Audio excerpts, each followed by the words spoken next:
Hello student, welcome to my channel math with Gazala. आज हम बात कर रहे हैं क्लास 10 के चैप्टर 7 के एग्जाम्पल 12 की।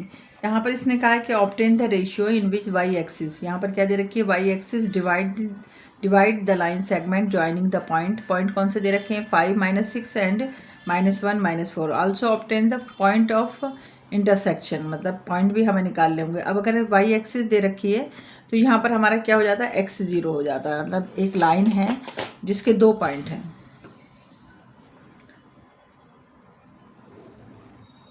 ए और बी हम मान लेते हैं। यहाँ पर ए और ये हमारा आ जाएगा यहाँ पर बी। ए पर हमारा दे रखा है 5 और -6 दे रखा है, और यहाँ पर -1 और -4 दे रखा है, हमने यहाँ पर लिख दिया।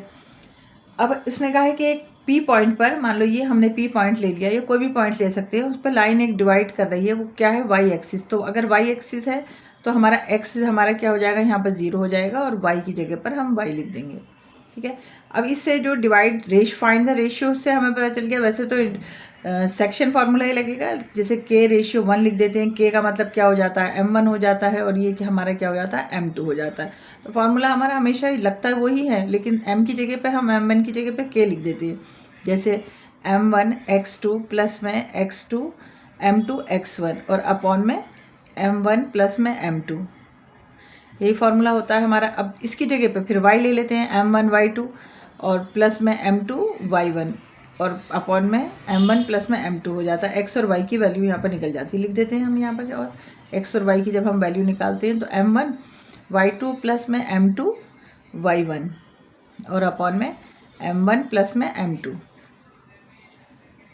ये हमारा फार्मूला हो जाता है। बस m1 की जगह पे यहाँ पर हम k लिख देंगे। अब हमारा क्या है, x1 y1 ये है और x2 y2 हमारा ये है। तो हम m1 यानी कि k और x और y की हम यहाँ पर वैल्यू है। अब देखो, क्योंकि मेरे पास ये क्या है, x0 है, x क्या है 0। तो सबसे पहले अगर मैं इसको छोड़ो, अगर हम x = हम लिख रहे हैं यहाँ पर, तो मैं कैसे लिखूँगी, kx2 प्लस में और क्या आ जाएगा, x1 आ जाएगा, क्योंकि 1 तो 1 ही है, अपॉन में k प्लस में 1 आ गया। अब x की वैल्यू हमारी कितनी है, 0 है। 0 = में k x2 हमारा क्या है, -1 और प्लस में x1 हमारा क्या है, 5 है, अपॉन में k प्लस में 1 आ गया।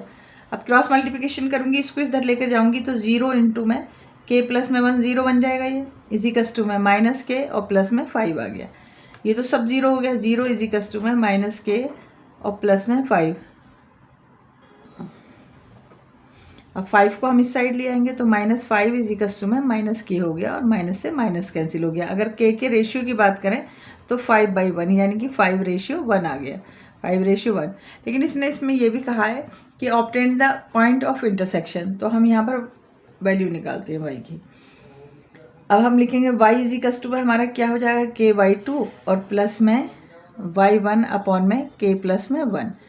y में k की वैल्यू हमारी कितनी आई है, 5 आई है। 5 इंटू में y2 हमारा कितना हो जाएगा, -4 प्लस में y1, y1 क्या है, -6 और अपॉन में 5 प्लस में 1 आ गया। y में यहाँ पर कितना हो गया, 5 4 20 -20 और -6 अपॉन में 6 आ गया। 5 और 1 कितने हो गए, 6 हो गए। अब y में -26 आ गया और अपॉन में 6 आ गया। तो ये ऐसे भी रहने दो, ये 2 से डिवाइड कर दो, 2 1 2 2 2 3 6 और 2 3 6, यानी कि -13 अपॉन में 3। तो y की वैल्यू हमारी कितनी निकली है, x तो था ही था 0, और y की वैल्यू निकली हमारी -13 अपॉन में 3। ये हमने क्या निकाल दिया, इंटरसेक्शन, जो x और y यहाँ पर p पॉइंट पे ये दोनों पॉइंट काट रहे हैं, डिवाइड करना है। अब हम इसी का एग्जाम्पल नंबर 14 देखते हैं। 13 हम पहले ही अपलोड कर चुके हैं, 14 हम यहाँ पर देख रहे हैं। Find the ratio in which the line segment joining the point 6 3 and 3 -9 divide the internally by the x axis. देखो, ये दोनों क्वेश्चन इसलिए एक साथ लिए क्योंकि यहाँ पर x एक्सिस कह रहा है और वहाँ पर उसने कहा था y एक्सिस। तो ऐसे ही इसमें ही भी लाइन खींचेंगे हम यहाँ पर। 2 पॉइंट दे रखे हैं, कौन कौन सा, 6 और 3, ये a और b हो जाता है। 3 और -9 आ गया यहाँ पर। अब ये डिवाइड कर रहा है किसी भी पॉइंट पर, सपोज मैंने पॉइंट P ले लिया। अब यहाँ पर x तो है लेकिन y तुम्हारा क्या है, 0 है। y यहाँ पर क्या आ जाएगा, 0 आ जाएगा। फिर वही सेक्शन फार्मूला k/1। हाँ, तो हम क्या लिखेंगे, kx2 और लिख लेते हैं पहले x1 y1 x2 और y2। तो हम किसकी पहले, अब यहाँ पर हम किसकी पहले वैल्यू निकालेंगे, y की वैल्यू निकालेंगे। जैसे हमने लिखा x = में kx2 प्लस में x1 अपॉन में k प्लस में 1 आ गया। ऐसे यहाँ पर y = में ky2 प्लस में y1 अपॉन में k प्लस में 1। अब y की पहले ले लेते हैं क्योंकि y हमारे पास 0 है, जैसे वहाँ पर हमने अभी लिया था। अब y2 हमारा क्या है, -9 है, k इंटू में -9 प्लस में y1 हमारा क्या है, 3 है, अपॉन में k प्लस में 1 आ गया। अब देखो ये यहाँ मल्टीपल करेंगे तो ये तो कैंसिल ही हो जाएगा ना। 0 = में -9k और प्लस में 3 आ गया। 3 को इस साइड ले आते हैं, माइनस का 3 = में -9k, माइनस से माइनस कैंसिल हो गया, 3/9 = में k आ गया। 3 × 1 = 3, 3 × 3 = 9।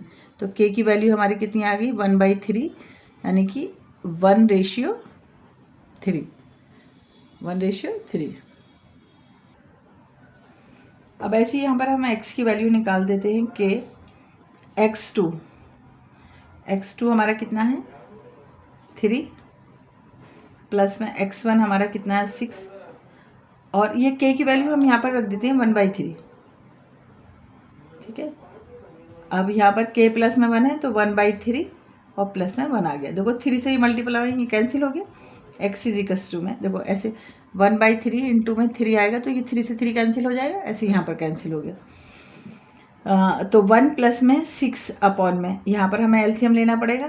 3 × 1 = 3 हो जाएगा। देखो एलसीएम ले लो, 3 × 1 = 3, 1 × 1 = 1, 1 × 3 = 3 और 3 × 3 = 3, इस तरीके से आ गया। ये 7 अपॉन में 4 और अपॉन में ये 3, ऐसे रेसिप्रोकल कर देते हैं इसको, क्योंकि इसके नीचे देखो यहाँ पर 1 है, फिर ये 4/3 है। तो x = में 7 इंटू में 3/4 आ गया। तो ये हमारा आ गया 21/4। तो हमारी x की वैल्यू कितनी निकली है, 21/4, और y की वैल्यू हमें क्या है, गिवन है 0। ये हमारा 21/4, 21/4 और ये 0। तो सेक्शन में जब भी रेशियो फाइंड करने के लिए कहता है तो हम सेक्शन फार्मूला इस्तेमाल करते हैं, और उसमें हम k/1 करके हम यहाँ पर इंटरनली, देखो यहाँ पर भी इंटरनली पूछा था, divide internally by the x axis की वैल्यू हमें निकालनी थी, हमने यहाँ पर निकाल दी।